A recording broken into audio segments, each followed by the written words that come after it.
Hi everybody and welcome back. As you can see on this video, I've now created another custom class which I've named Links, and I've set the margin top to 10 pixels, margin left to 400 pixels. In fact, I've set everything exactly the same as the header because I want it to be at the side of the header.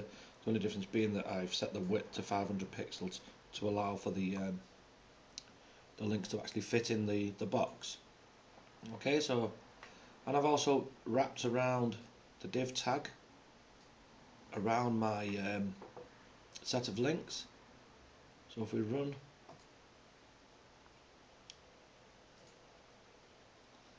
and there we go. So you can see now the links is on a par, or on a level, whatever you want to call it, with the actual page title. Okay, again, I'm not worrying about any styles yet. I'll sort those out later.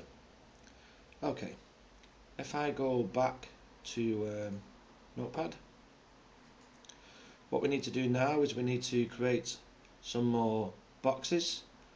Basically, we need a box for the image and the text, and we need a box for the subheading, or the footer, I should say, rather than subheading.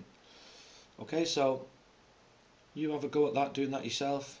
It's fairly straightforward, but I'll leave you to it, and then we'll get back in a minute and we'll discuss it. Okay. Basically, I've added two more boxes.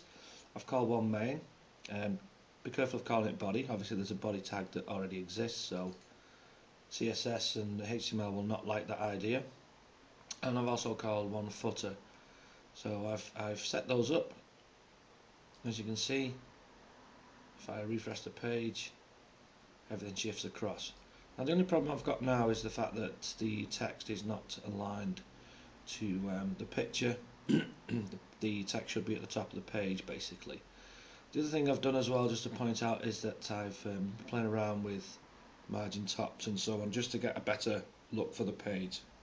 And just to show you the tags, I've wrapped around the div main, around the image and the text, and the div class, similar to the way we did it with the h4 tag, is wrapped around the h3 tag. So the div class footer is wrapped around the h3 tag.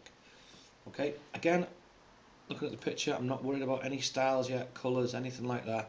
I'm just getting my layout sorted and the way I want it to look. I don't want it to be so far in margin wise, maybe not, so I could possibly change that. All I would need to do is go to my box model and change each of those margin lefts. So let's set them all at 300 rather than 400.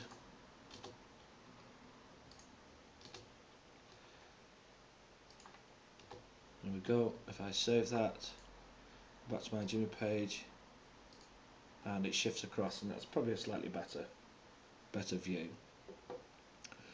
Okay, so what we need to do next is float this picture to the left so the text aligns to the left. So let's have a look at doing that.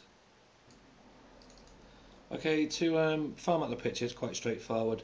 Basically, we need to float the image to the left. So specify the img tag for image.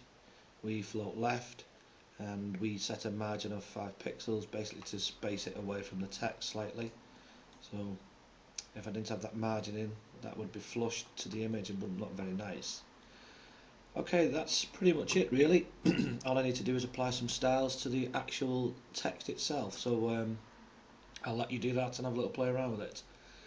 Now, just as a last thought, for all you purists out there, all you possibly want to be web designers or actual web designers, yeah, I understand that there are better methods of producing these kind of pages and styles and so on.